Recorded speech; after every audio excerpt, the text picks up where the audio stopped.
I believe that we can really change the world for the better is in a big or small part. So when I see people they don't care and they're okay with being average, I get really upset. Welcome to the User Defenders Podcast, where we interview UX superheroes who fight for the users in order to inspire and equip you to do the same. And now, here's your host, Jason Ogle.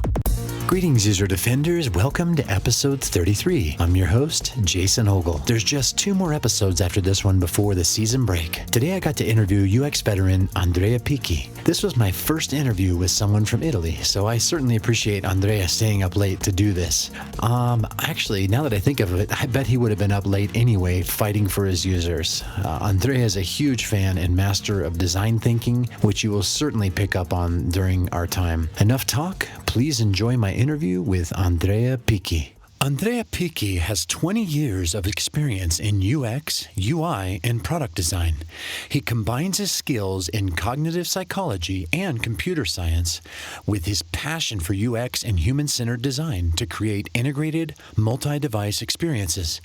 He believes in design and connecting customer needs to business opportunities.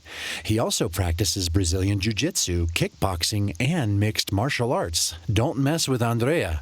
How you doing, Andrea? Welcome to User Defenders. Thank you for having me. I'm doing great. I'm super excited to have you on the show today, my friend. Me too. Awesome. So as you know, we take a fun superhero approach, and every superhero has a secret identity and origin story. Let's talk about yours. I'd like to start the show by you taking a few moments just to give us a look into your personal life. Yeah, sure. Now I'm just lead designer at Sony Mobile, but I started many years ago in 1994 when I was a freshman in the university, just to looking for a job, trying to pay my tuition, and with a big passion for cognitive psychology, and that was my beginning. And after 5 years, with another big love for computer, I just took a big leap of faith and start again studying computer science. Because if you think about back in the 90s, especially in Italy, we didn't have that things called internet. So when you were thinking about, what I should do with my life, I love psychology and computer science, people, they just say, you're crazy. They don't really get on very well. So there wasn't any way for me to just understand that my passion was human-computer interaction. So I started studying psychology and then after computer science. And then I started to put together and connecting the dots afterwards. And that was really the beginning where I almost gave up on both of them because I wasn't really satisfied until I started connecting the dots, studying human-computer interaction. That was really the beginning in a nutshell. Yeah, and it sounds like you're kind of an early arriver at this stuff, because I know in the 90s, HCI was not really a thing. I mean, it was there weren't very many people connecting the dots with psychology and computers and users. So that's pretty neat that you've been at this for so long. Yeah, and to be honest, I didn't know that I was connecting the dots or even in love with the human-computer interaction. I just felt that I was deeply in love with the computer, like a young boy that was born with the Commodore 64. But at the same time, I was fascinated by people, and I wanted to understand more about myself and more about how the people they do what they do. And I saw that subtle connection between, if you interact with a computer, it is also about people. But back then, the vast majority of people, they didn't see it that way. They say, it's just about machines, right? And I didn't know how to explain, but I knew that it was right. And, maybe now I'm lucky, but that was the right call. That's awesome. And you certainly are doing a lot to give back to the community. And I mean, you're a speaker, you're a writer, you do a lot of mentoring, I gather, is what I'm learning, and definitely talking a lot about it. I love how you call yourself an evangelist of this work. And so I appreciate you doing that. And I know our defenders listening also are going to appreciate gleaning your wisdom as well from what you've learned these past 20 plus years in this field. So what do you like to do, Andrea, when you're not working? Well, I'm a very simple person. So the only thing I love to do, not just like to do, is to spend time with my girlfriend. It's called Simona. Is an Italian girl. And, nice. and then training, because I love to train. I consider myself like a hyperactive person.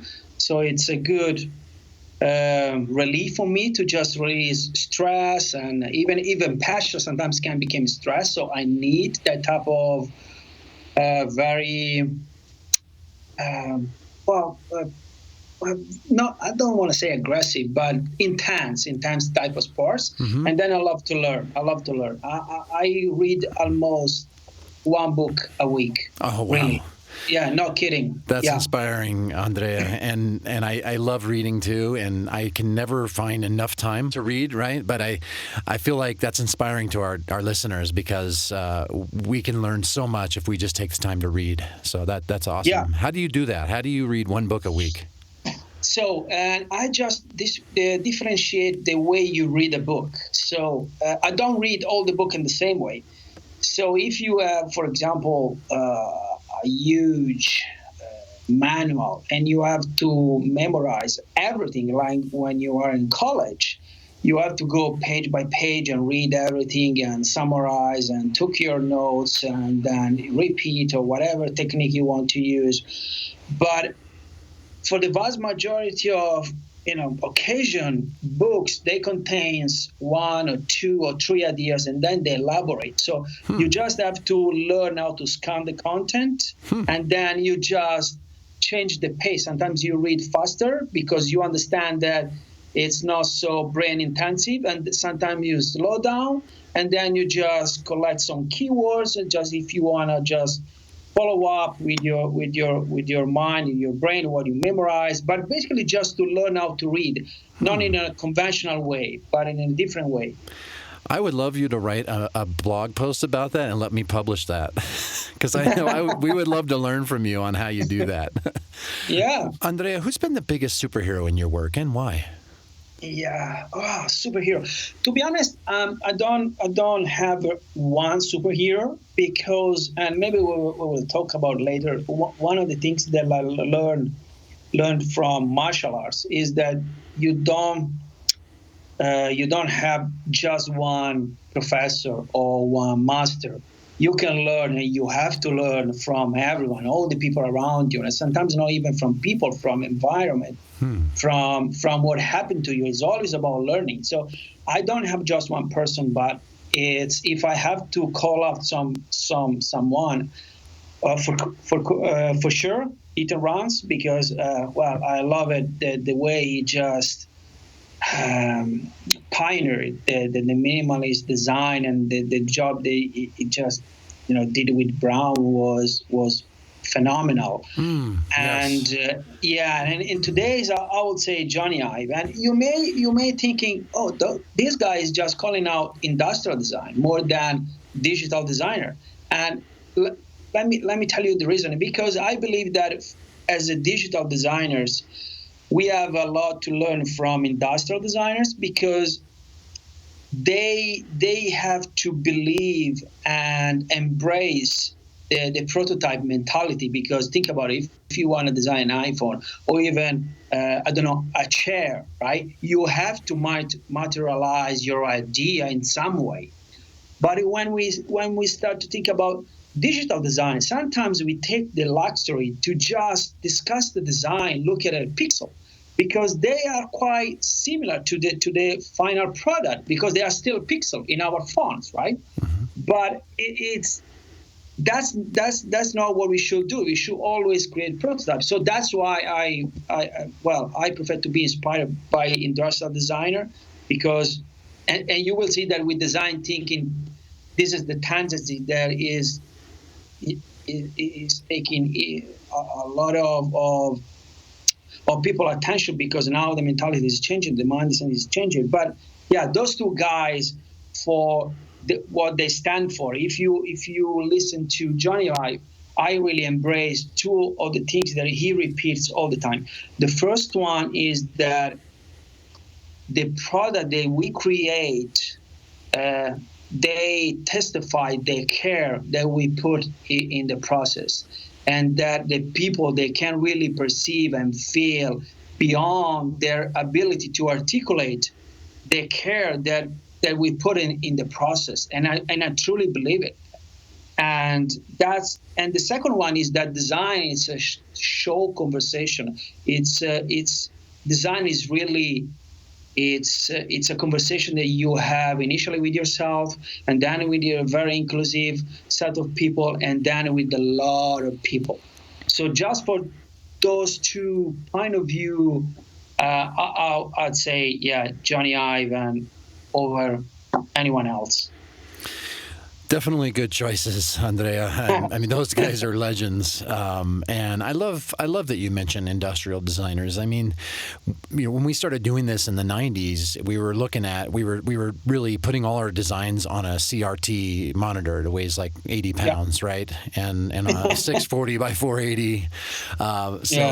And it was just all computers. I mean, there really weren't a lot of laptops around yet, and there certainly weren't smart devices. And so I like that a lot, because I can see that you take a lot of inputs from many different places, and you find ways to bring that into your work. And I think that's inspiring. So, as we do continue to move forward into this future, where we're talking about virtual reality and augmented reality and artificial intelligence and all those things, I think that we're going to hopefully start seeing more physical objects interacting with our designs. So I think that there's definitely a lot of relevance there. So great choices. Yeah. Thank you. Yeah. So let's talk about life-altering experiences and get into your transformation. Now, every superhero has some sort of life-altering experience that helps guide their purpose and leads to a transformation where they realize the powers they have and they harness them for their greater good. And we all know significant transformation can occur through failure, as it's unquestionably one of life's greatest teachers. Can you tell us a story about what's been the biggest one in your career? Yeah. Well, there is so many. I mean, I'm the type of guy that really hope to fail as much as possible without losing a job. That's between parentheses, right? Yeah. I like how you caveated that. Yeah. So because life, it's really about failing. There is also another way. By other people's failure, you can also learn that way. Sometimes it's the better choice, but most of the time we don't have that luxury. So in my case, I guess probably the most relevant for the Andrea that is speaking today is that the first time that I was ahead of, because I remember I was very excited and I had a very good team. So as you can imagine, a guy that has so much in his book to put in practice. What I did was to just play by the book, everything from A to Z. Like, this is the process. This is what we should do because I believe it's the right thing, and from the previous years or experience. But what I realized was that basically, especially when we design something, is always about people. And what you have to do more than roles is having principle that you can apply. And doesn't matter if you are a Scrum Master and you want to just teach people how to be agile, or you are head of it, you want to teach people how to be design driven, or maybe you are just the manager of NFL team, or maybe football or soccer player. You always have to interpret your principle in a way that help the people that you have to get, or at least to do the best job of their life. So this implies to adapt your roles, but actually there are no more roles, there are more principles. So in my case was, I had a brilliant failure because I tried to apply everything really by the book. And I was a little bit too rigid because it was my way to show my passion and show what I believed I stood for. But what I didn't get was that every person is different, and there is many ways to achieve the very same goal and the very same results. And I was too young, I was too excited about the role, and I really failed. But at least I learned the lesson, so I took something from that. Yeah. Yeah, that's awesome. What do you want our listeners to take away from that, Andrea? Yeah, definitely. So as a designer, you have to be. And if we will talk about design thinking, we will elaborate a little bit more on that. But as a designer, your superpower is to be able to be through ambiguity. That comes when you try to explore, especially the qualitative side of the value. So as a designer, you have to be the guy that is comfortable with ambiguity. In my case, contextualizing my experience was to be comfortable with adapt to your roles to the context that you have, and the ambiguity that comes back to you have to be able to just handle and managing in a positive way instead of in a negative way. So it was my humble lesson that at least I just try to bring with me, because it's super easy especially when you start to struggle to go back to a role, right? Because it gives you confidence. So this is a role. If you follow that role, we get somewhere. But as a designer, the role is really to have no roles. Unfortunately, this is another things that I learned from mixed martial art, because there are no roles. But yeah, the only rule is no roles. So. Yeah, that's a very interesting answer, Andrea. And I think about embracing ambiguity. I mean, that's pretty deep right there. And there's a lot to really read into in that and let into your life, right? Because I think we all have, as designers especially, we have very strong points of view, and we all have our own aesthetics. So for me, as I was thinking about that, I know what I like. And I tend to design just what I like, and then I'm surprised when other people don't like it, right? But why you don't like it? Sounds like you identify with that. Yeah.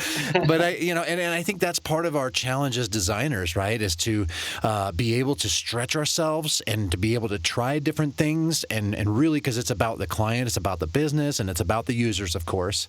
But we need to really, I think that's a good lesson for all of us, to really try to stretch ourselves out and outside of our comfort zone of the aesthetic we like and the way we do things, right? So that we can really meet the needs of our users and the business. Yeah, and definitely this is something that only designer, or at least, only it's a big word, but designers that are way better than anyone else to do that. And that's why we need designer. We need more designer. We can maybe elaborate later on that, but that's the main reason, because they can be comfortable with ambiguity. Yes, that was awesome. So do you have a story of something really crazy or super awkward that happened during user testing? We know that user testing in general is a pretty awkward experience. But anything that stands out to you in general? Yeah, there are many, and because as a designer, it's always a surprise when you see people using your application or your design, your web app in a way that is unexpected. And there is many.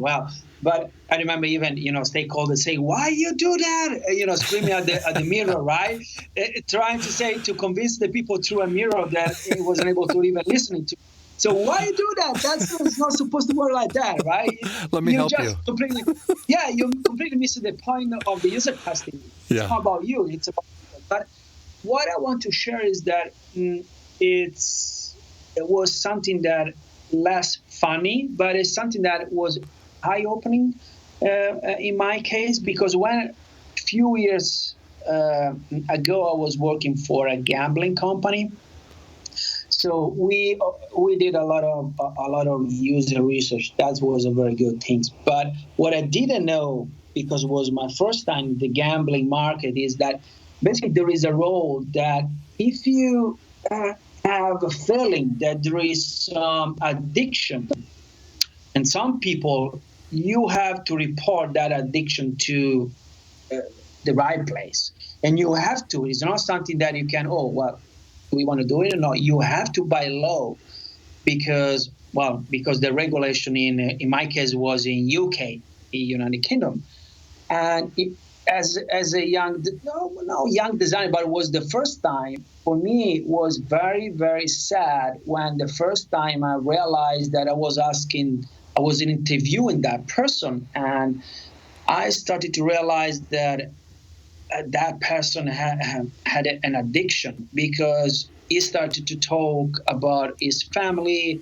and the money he was wasting in gambling. And for me, it was really eye-opening in a sense that I don't want to work in that market anymore, because I realized that a good design for me, a good achievement for me, was eventually something bad for someone else, right? Because it's by default, you go, I don't want to say dark pattern, but if you have to increase conversion and you're working in a gambling company, well, that you just connect the dots and you say that eventually that is not a good thing for someone else. I'm not saying that it's a bad thing, it's a legal thing, but it wasn't the right thing, for me. So, then I left and I never came back to that market. But that is not fun, but at least was uncommon type of experience, just to testify that if we want to generalize that every time you interview someone, every time you jump into user testing, you really have to be open-minded, because you don't really know what is going to happen. And that's probably the big lesson. So interesting, Andrea. And I recall what you were saying about this interview and the whole principle. I think, for you, the principle of working for a gambling company and realizing that the people you're designing for have some serious challenges, and I think you had kind of a gut check on that one. And and like you said, I mean, it's certainly legal, and certainly people are they can do that if they want. But what I think is a really big takeaway for me is that you didn't really realize the impact of your design until you actually sat down with somebody who was using it, and again, hearkening back to the importance of user testing and talking to our users. And for you, it was like, I think I could probably do something a little more impactful with my design superpowers. So I think that's really great. I appreciate you sharing that as well. I'd like to ask you, speaking of superpowers, what's your design superpower? Oh. Well,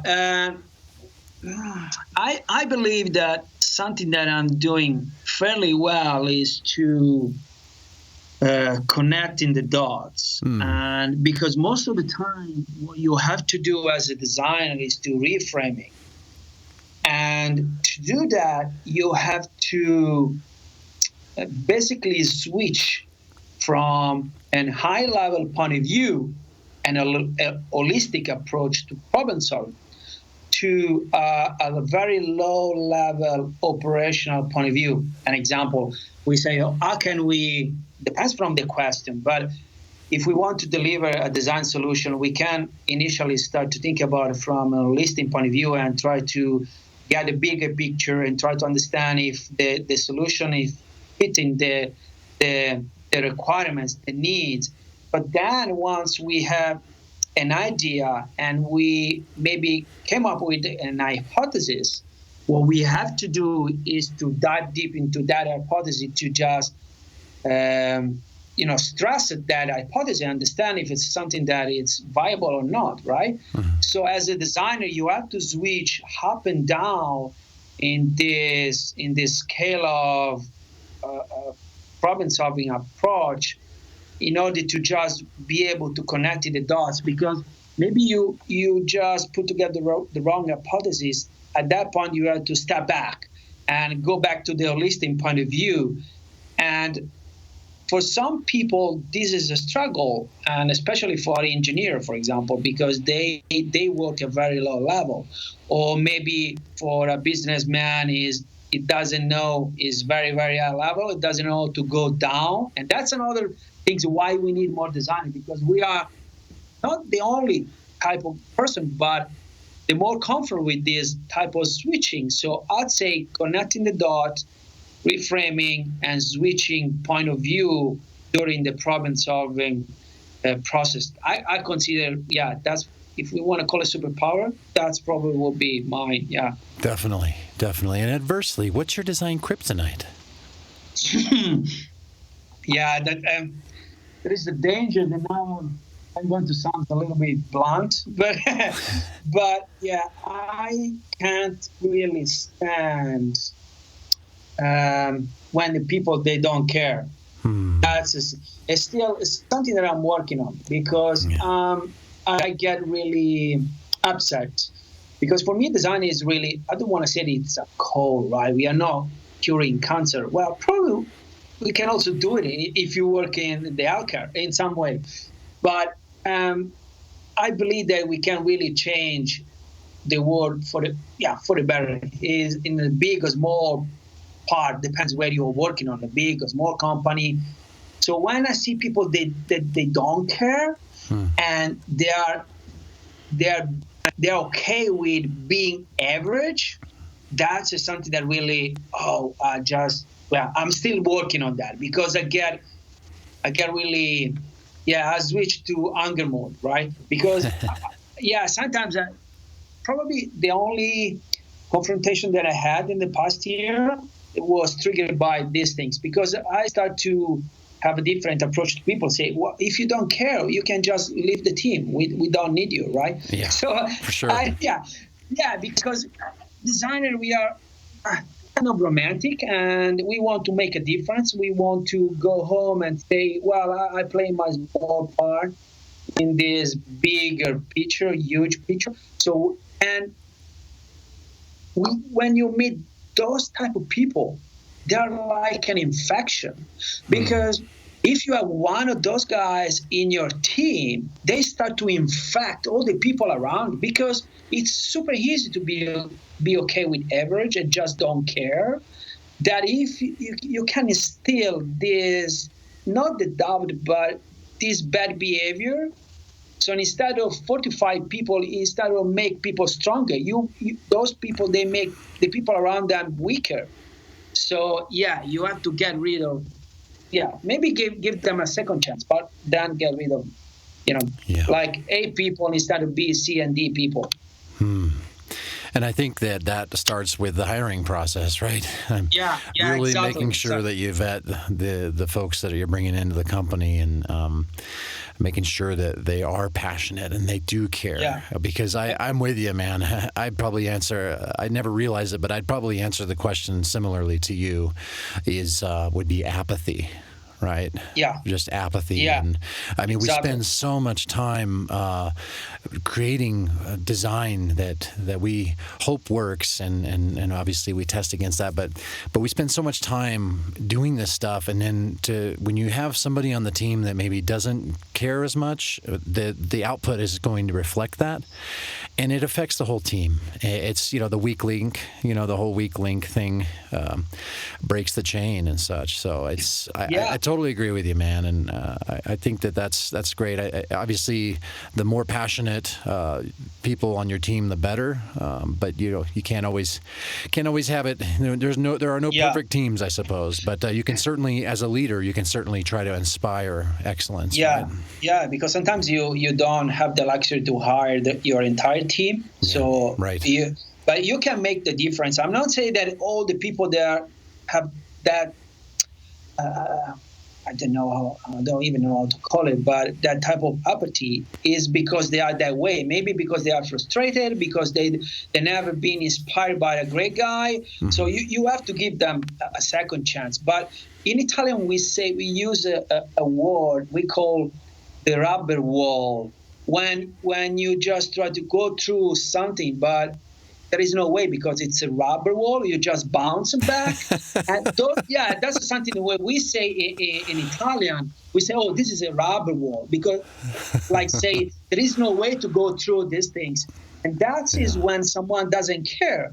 There is no way for you to just make any or trigger any change inside that person because like a good romantic relationship, it's both ways, right? The first question for you is how I can make that person care. And that's why you have to be more a psychologist than head of UX or vice president or director or lead, whatever you want to call it yourself, than anything else. So it's always about people again.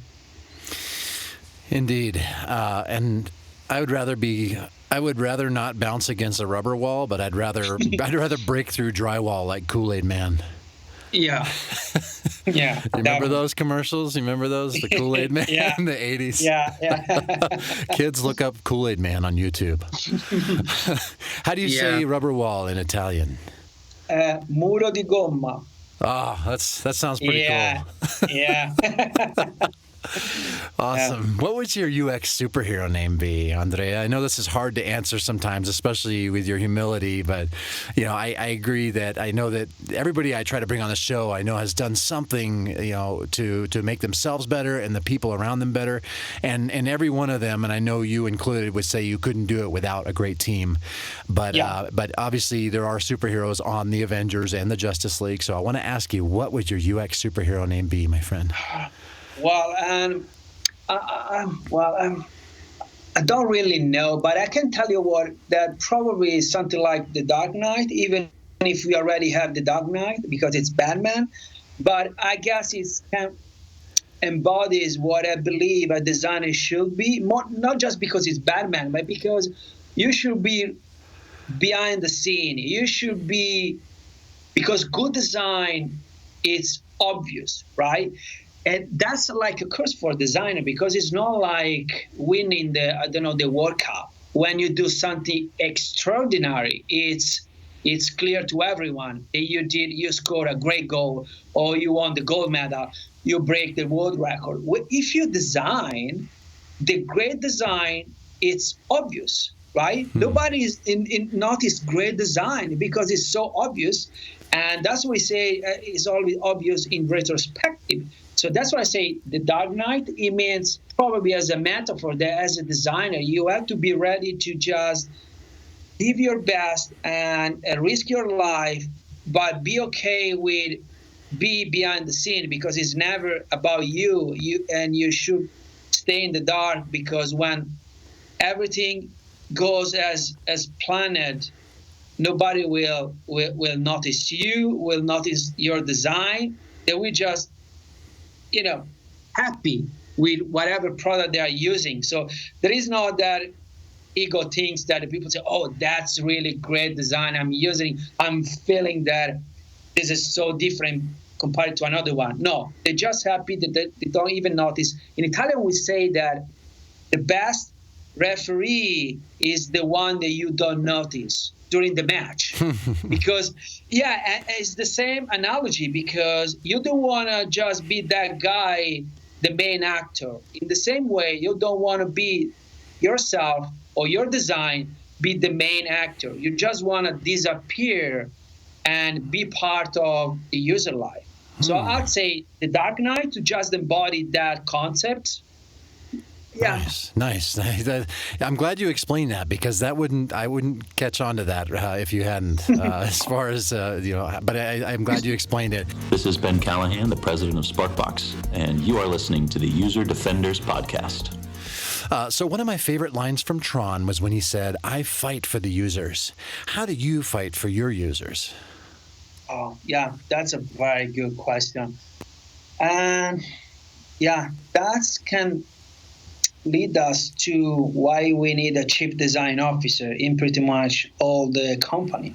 Is because I believe the way we can do it is to just be the user advocate.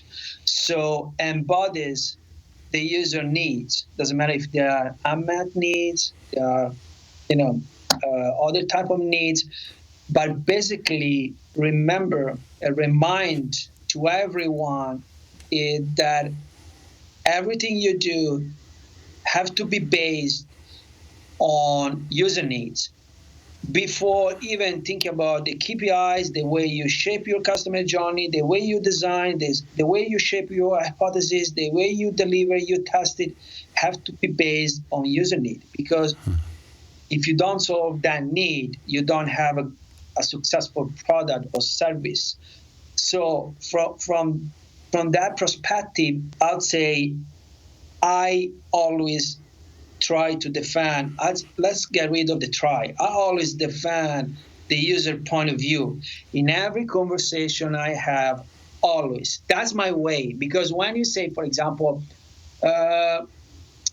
why, for example, we want to deliver a feature, and we say, I can't say, where is the user value? What is the value added to the product? Well, but we can have this one because maybe we can get more money. So should not be the rationale, right?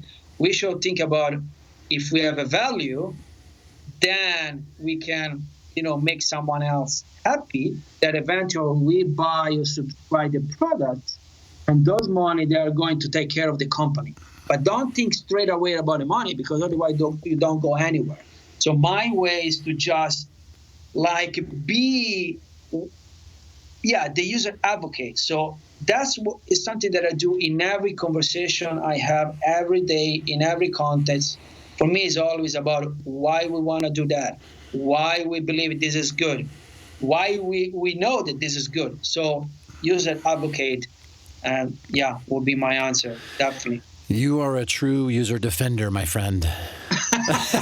Sounds very good to me, to be honest. Yeah, I love that. And you're being the advocate for the user. And that's, as you know, we're user defenders. We fight for the users. And so I love that answer, Andrea. That's awesome. I've got a couple of questions. I'm going to veer a little bit because you have definitely got a ton of experience, and you're doing some great work over with Sony right now, Sony Mobile. So I want to ask you, you said a couple things I saw either on your website, and actually one of them was you sent to me and the other was on your website. But one thing you said was design thinking is an essential tool for simplifying, humanizing, and innovating, and that it can't be extra. It must be a core competence. I definitely love that sentiment, but I'd like to ask you, what is design thinking, and why should designers today be well-versed in it? Oh, well, it deserves an entire episode just for that, right? Yeah, absolutely. Yeah. Let's try to synthesize a little bit. But the first thing is, let me think how can I put it, because it's really broad. It has been my focus in the last 5-6 years.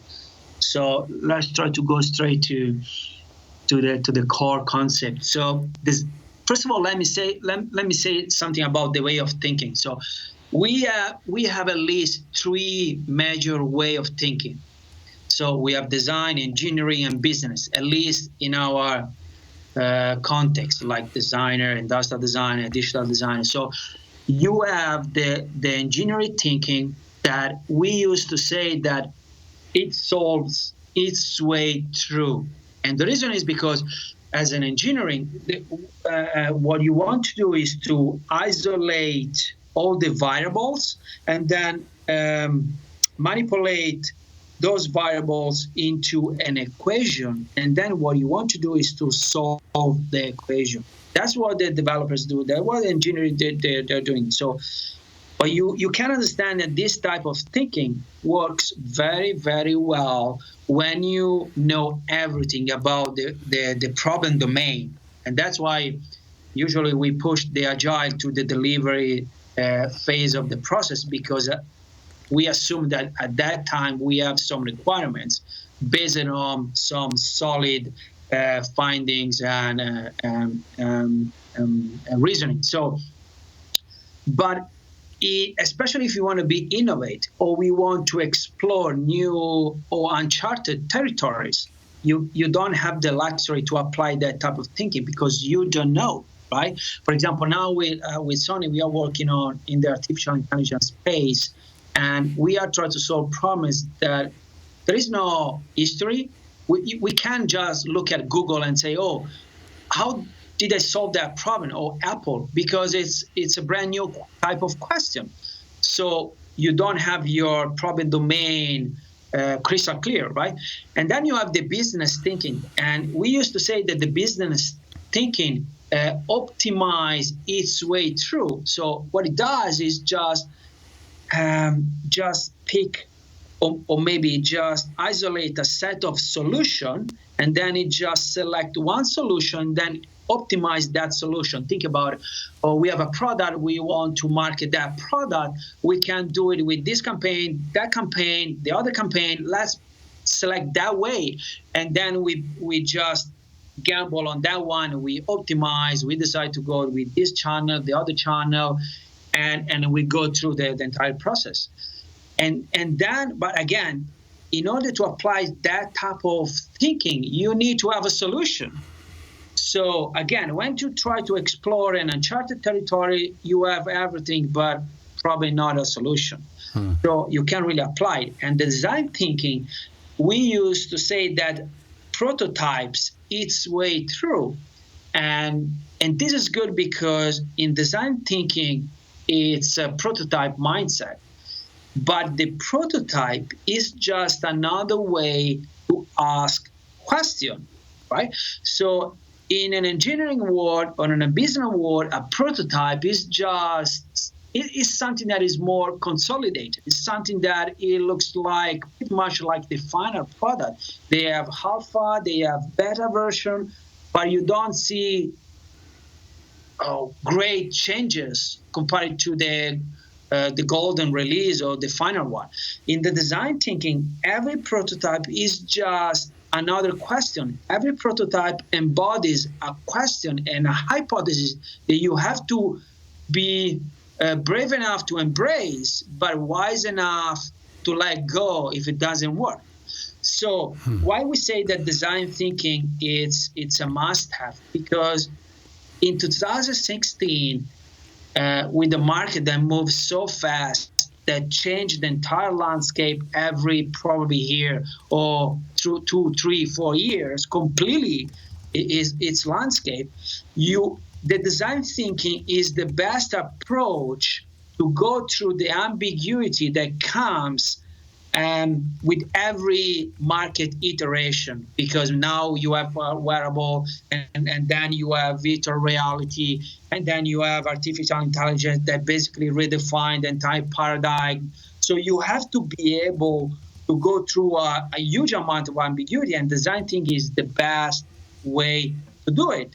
But there is also another aspect, if I can elaborate a little bit more. Sure. It's that basically the design thinking is the best way to explore the qualitative side of the value, because we have at least 5 types of value. We have functional, we have financial, they are pure quantitative, and then we have emotional, we have the meaningful, and then we have the identity. Those 3, they are the qualitative, the most relevant qualitative type of value. But today, those 3 guys are the guys that make and generate the more money, even if for the purist of the quantitative. Those 3 qualitative are the pillars. They are generate more money, they create more retention, they push more conversion. Think about Instagram, right?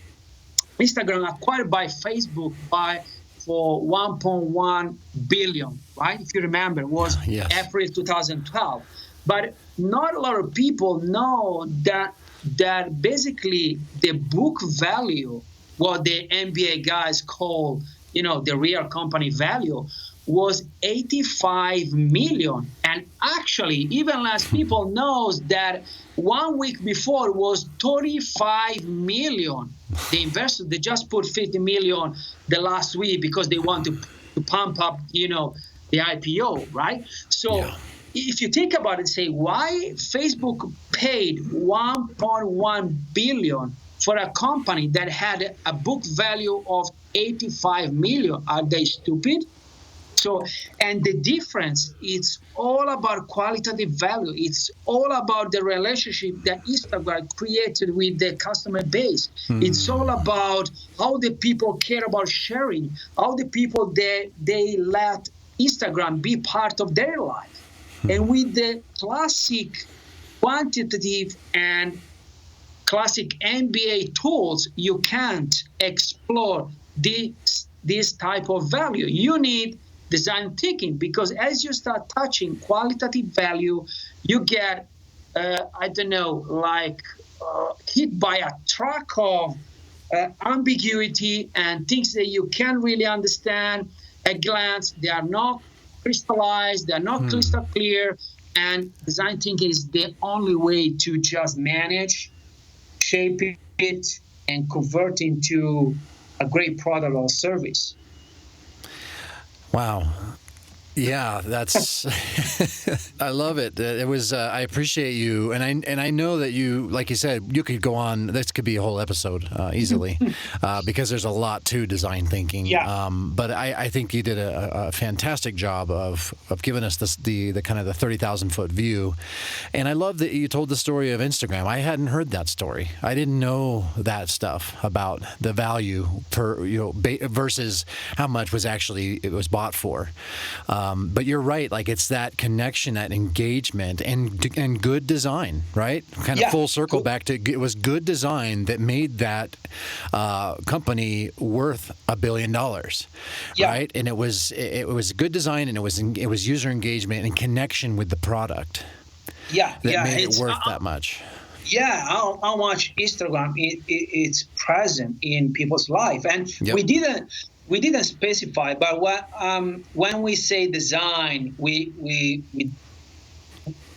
don't refer UX or UI. Design is really a broader concept. So, yeah, I didn't specify before, but I'm sure you know that. But just for the people that are listening, design, it's really how you solve the problem from a broader perspective than not just because about the nice Instagram interface, but how they deliver the solution, how they brought value to people's life. That's what design is about me.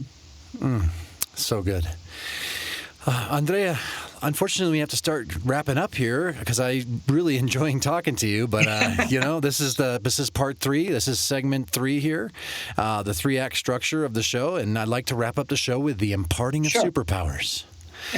Okay, what's one habit that you believe contributes to your success? Well, I believe that first of all, this is something that, again, I learned from martial arts. Consider yourself a white belt all the time, even if you are a black belt. And it means that there is always something to learn. And so in my case is to always learning. If I have to summarize in few words, I would say never stop learning.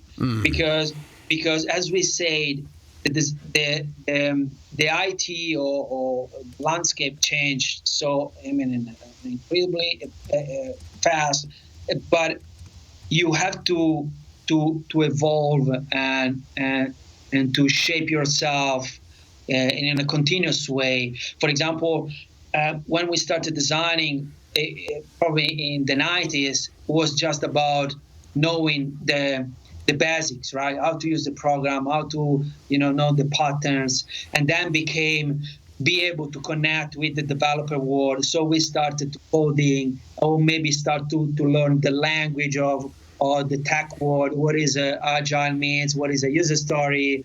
What is a method, a class? Just to interface ourselves with those people. But now it's the role of design mutated again, and now we need to learn business because we start to have a bigger role inside the company. So this is just to give you an example of how you have to. You don't have the luxury to stop learning, but you don't look at these things something like, oh, I have to keep learning. Should be really the pleasure is in the journey, right? Not in the destination. So it's something that you should enjoy. So for myself, it's never stop learning because it's pleasurable. As a designer, it's like I don't know if you like something, you want to know more. If you want to eat Nutella, you want more Nutella. If you like pizza, you want more pizza. If you like designing, you want to design more and be a better designer and learn more. It should be a pleasure. So to me, it's really never stop learning, because it's simple as that. It sounds simplistic, but it requires commitment. It requires relentless attitude. And like a good design, the other part is to not just come up with the idea, but to nail everything down and then deliver it.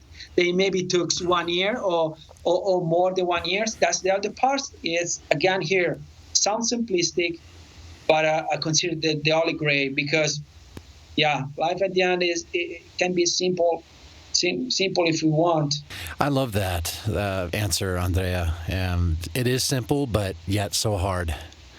So definitely inspired by that.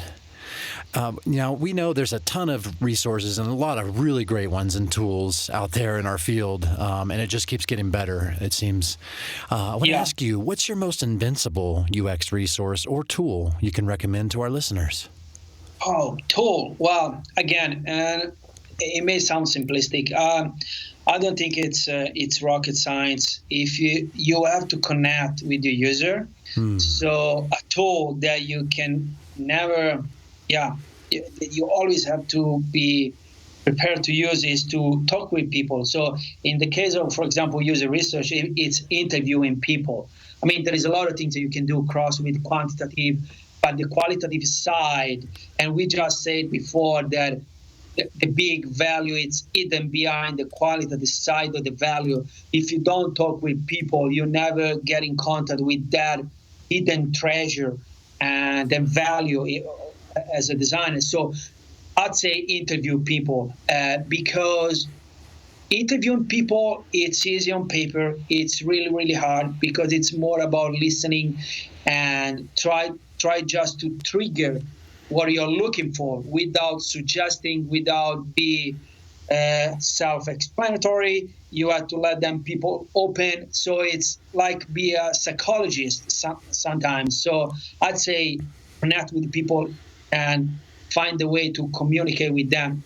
In our case in point, it's interviewing. I guess if I had to pick one, that's interviewing people, because that's what you need.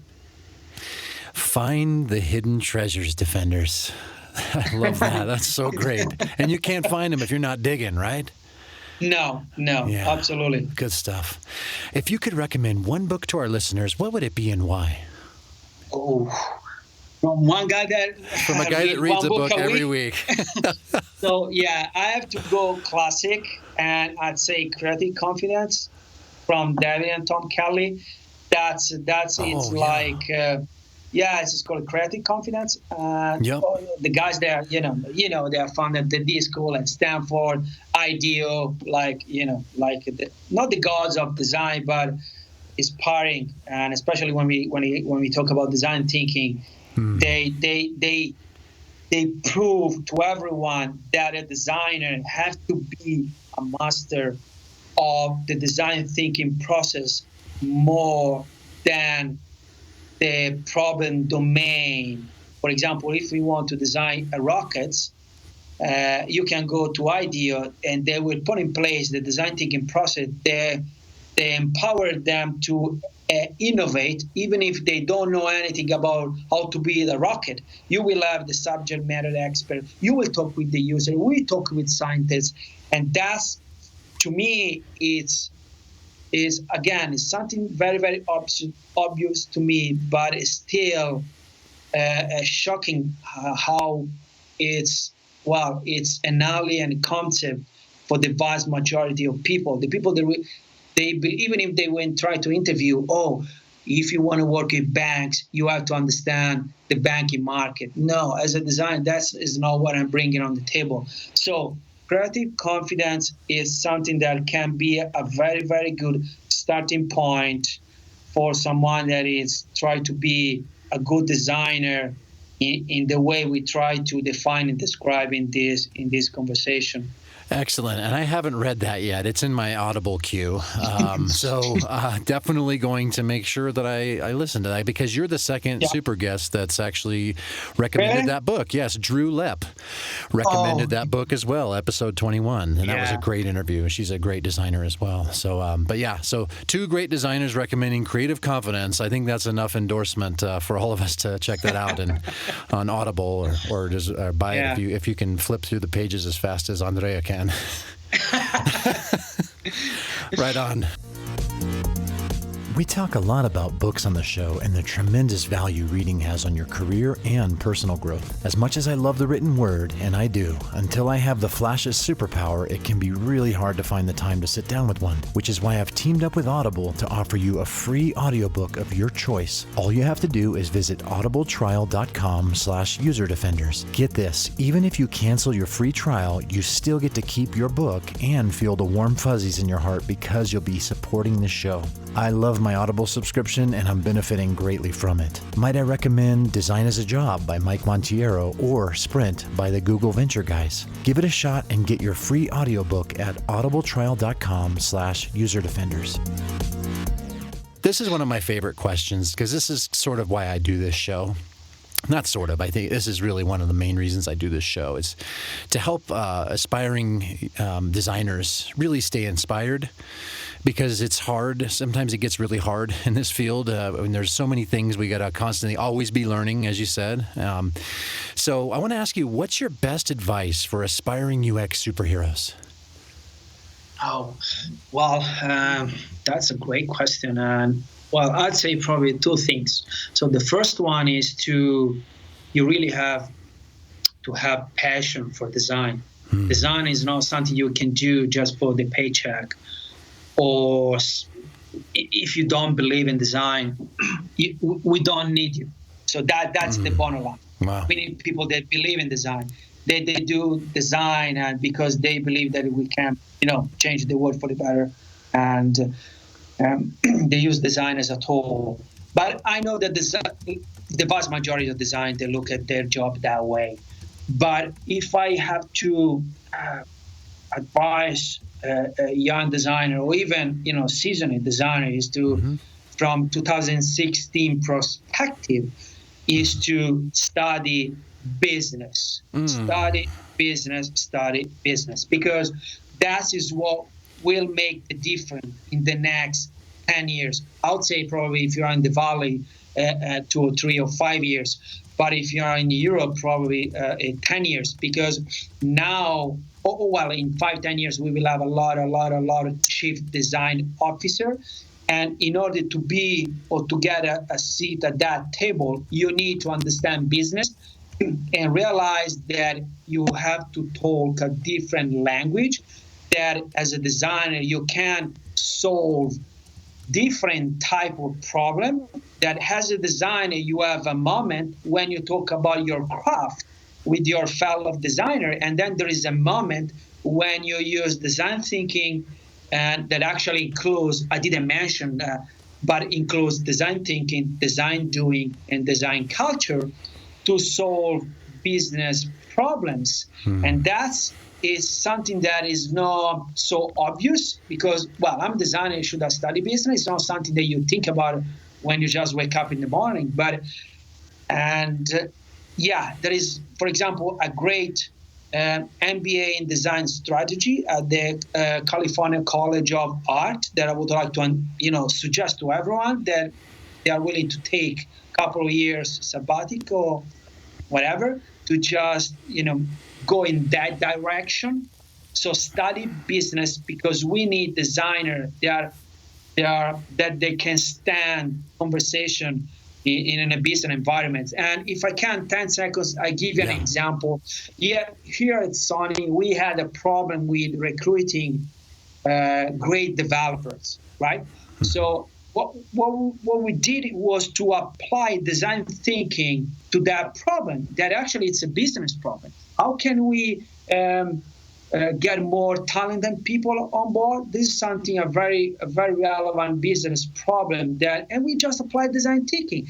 We interview people. We discover unmet needs, what the people want for their career, and then we just come up with a solution. And then we iterate the solution, and we put in place many different initiatives. And then we test it, we collect data, and then we increase the number of people that now we have on board in the company. So as you can see, we use design thinking not to push pixel, not to create a service, not to create a device, a product, a physical object, but to solve a business problem. And that's what great designers will do in the next, I guess, 10 years until the end of the world. That's what I believe. You are taking us to church, my friend. Come on. Let's go.